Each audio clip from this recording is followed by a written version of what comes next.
health. Upon the return to Los Angeles in late November 1945, Curly was a shell of his former self. They had 2 months to rest before reporting back to Columbia in late January 1946, but Curly's condition was irreversible. They had only 24 days' work over the next 3 months, but 8 weeks of time off could not help the situation. In those last 6 shorts, he was seriously ill, struggling to get through even the most simple lines.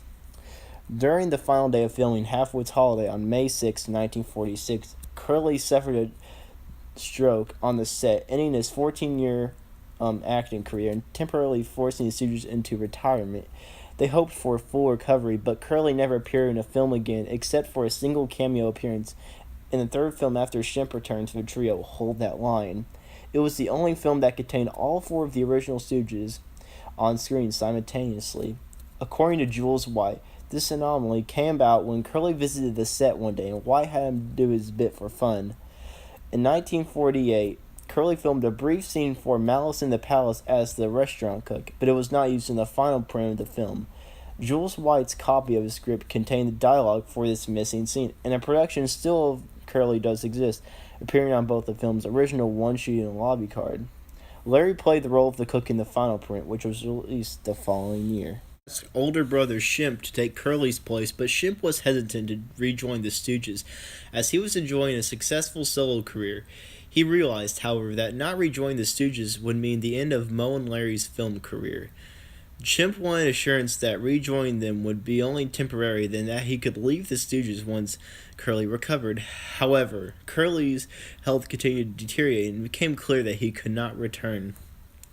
The Stooges returned to comedian Buddy Hackett as a replacement, but Hackett declined, and Shemp remained a Stooge. Curly remained ill until his death of a cerebral hemorrhage from additional strokes on January 18, 1952. Shemp appeared with the Stooges in 76 shorts in a low-budget Western comedy feature titled Gold Raiders, in which the screen time was evenly divided with B-picture cowboy hero George O'Brien. Shemp's return improved the quality of the films, as the last two with Curly had been marred by his sluggish performance. Entries such as Out West, Squareheads of the Round Table, and Punchy Cowpunchers prove that there was life after Curly, and that Shemp could easily hold his own. This was due in part to the presence of new director Edward Burns, who joined the team in 1945 when Curly was failing.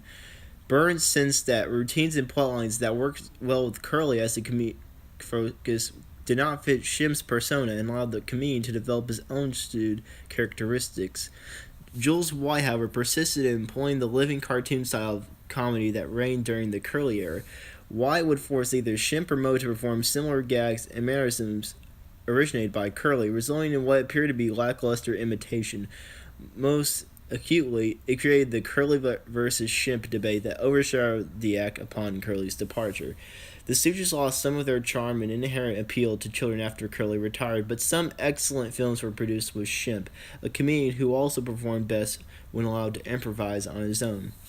Unlike the Curly era, the films from the Shemp era contrast sharply due to the individual styling of directors Burns and White.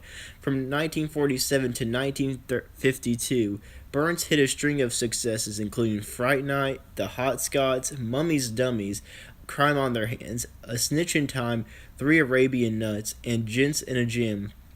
Two of the team's finest efforts were directed by Burns, Bridleless Groom and Who Done It. White also contributed to a few part entries such as Hold That Line, Hocus Pocus, Scrambled Brains, A Misfortune, and Corny Casanovas. Another benefit from the Shemp era was that Larry was given more screen time. Throughout most of the Curly era, Larry was relegated to a background role, being called upon only to break up a potential scuffle between Moe and Curly. By the time that Shemp rejoined the Stooges, Larry was allotted equal footage, even becoming the focus of several films, such as Fooling Around and He Cooked His Goose.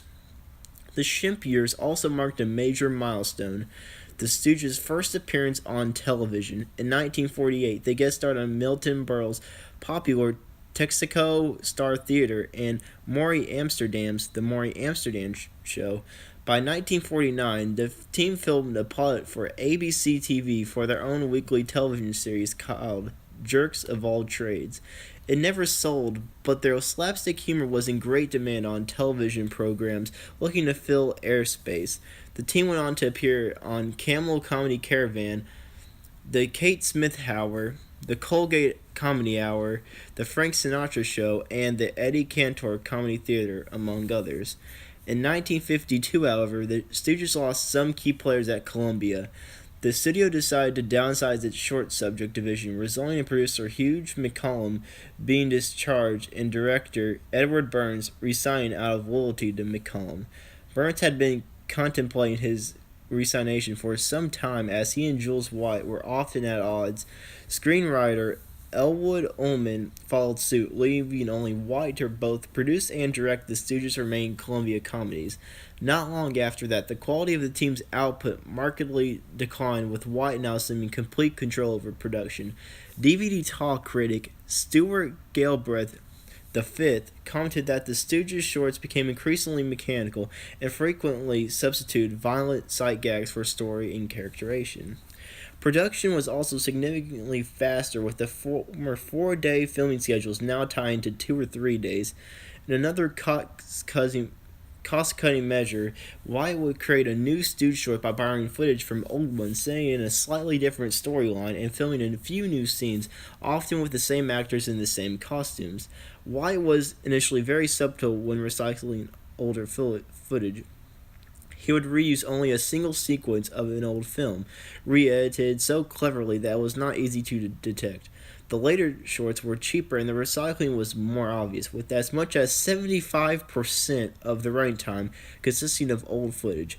White came to rely so much on older material that he would film the new shorts in a single day, plus any new footage filmed in order to link older material suffered from White's wooden directing style and penchant for telling his actors how to act. Shemp in particular disliked working with White after 1952. 3 years after Curly's death, Shemp died of a sudden heart attack at age 60 on November 22, 1955, during a taxi ride home with a friend after attending a boxing match. Moe was stunned and contemplated disbanding the Stooges. However, Cohn reminded him that the team owed Columbia 4 additional short films with Shemp. Recycled footage combined with new footage utilizing Columbia's supporting player Joe Palma as Shemp's double were used to complete the last 4 films originally planned with Shemp: Rumpus and Harem, Hot Stuff, Scheming Schemers, and Commotion in the Ocean. After Shemp's death, Moe and Larry were again in need of a third Stooge. Several comedians were considered, including Manton Moreland, but Columbia insisted on a comedian already under contract. They decided on Joe Besser, who appeared in the final 16 Stooge shorts at Columbia. Besser had been starring his own short subject comedies for the studio since 1949 and appeared in supporting roles in a variety of movies, making his persona sufficiently well known.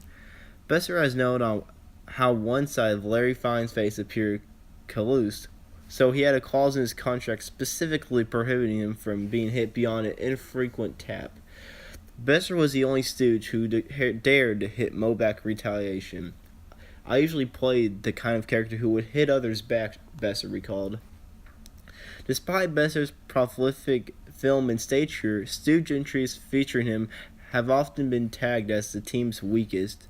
During his tenure, the films were being assailed for being questionable models for youth, and a response being to resemble television sitcoms. Sitcoms, however, were available for free on television, making the short film a throwback to a bygone era.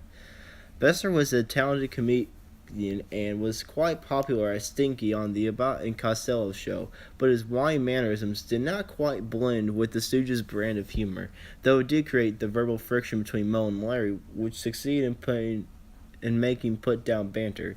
Times had changed, and Besser was not solely to blame for the quality of these final entries.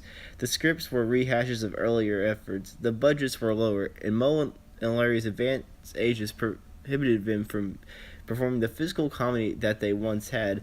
Besser had suggested that Moe and Larry comb their hair back to give him a more gentle, manly appearance. Both Moe and Jules White approved of the idea, but used it sparingly in order to match the old footage in films that were remakes. Despite their poor reputation, the Besser shorts did have their comedic moments. In general, the remakes had the traditional Stooge knockabout look and feel, such as Pies and Guys, Guns a Poppin', Rusty Romeos, and Triple Crossed. In contrast, Hoofs and Goofs, Horsing Around, and Muscle Up a Little Closer mostly resembled the sitcoms of the era. A Merry Mix-Up and Oil's Well That Ends Well are also amusing, while the musical Sweet and Hot deserves some credit for straying from the norm. The space craze also took hold of the American public at the time, resulting in 3 entries focusing on space travel: Spaceship Sappy, Outer Space Jitters, and Flying Saucer Daffy. Columbia was the last studio still producing live action and 2 reel short films, and the market for such films had all but dried up. As a result, the studio opted not to renew the Stooges' contract when it expired in December 1957. The final comedy produced was Flying Saucer Daffy, filmed on December 19th and 20th, 1957. Several days later, the Stooges were unceremoniously fired from Columbia Pictures after 24 years of making low-budget shorts. No formal goodbyes or congratulations celebrations occurred in recognition of their many years of dedication, service, and the dollars that their comedians had earned for the studio. Moe visited Columbia several weeks after their dismissal to say goodbye to several executives. He was stopped by a guard at the gate as he did not have the current year's studio pass. Moe was refused entry, later saying that it was a momentary crushing blow to his pride. The studio had enough completed Stooge films to be released over the next 18 months, though not in order in which they were produced.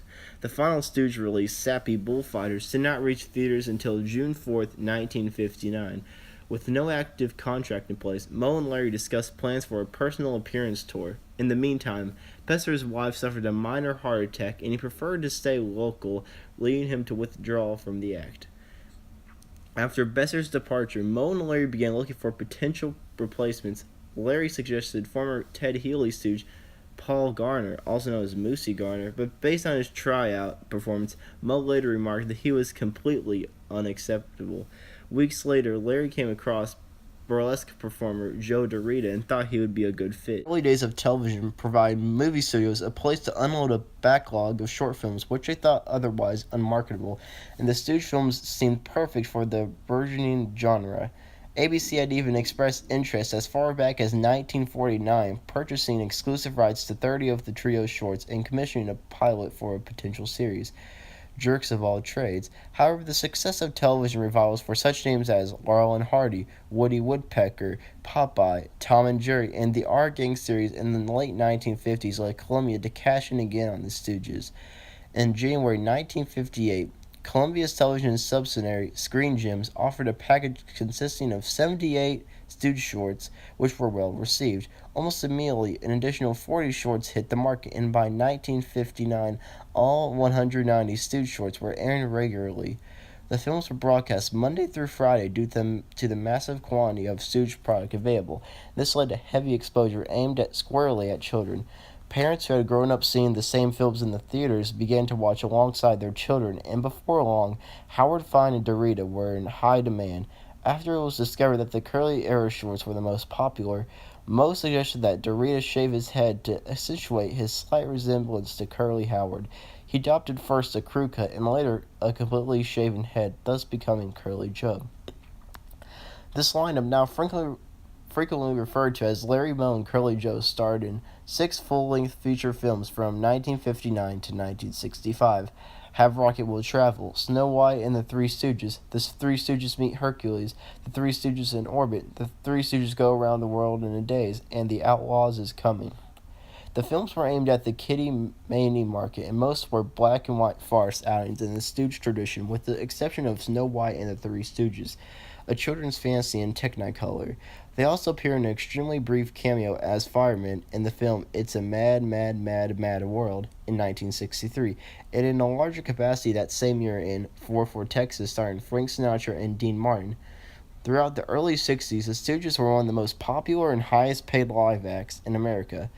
The Stooges also tried their hand at another weekly television series in 1960 titled The Three Stooges Scrapbook, filmed in color and with a laugh track. The first episode, Home Cooking, featured the boys rehearsing for a new television show. Like jerks of all trades, the pilot did not sell. However, Norman Maurer was also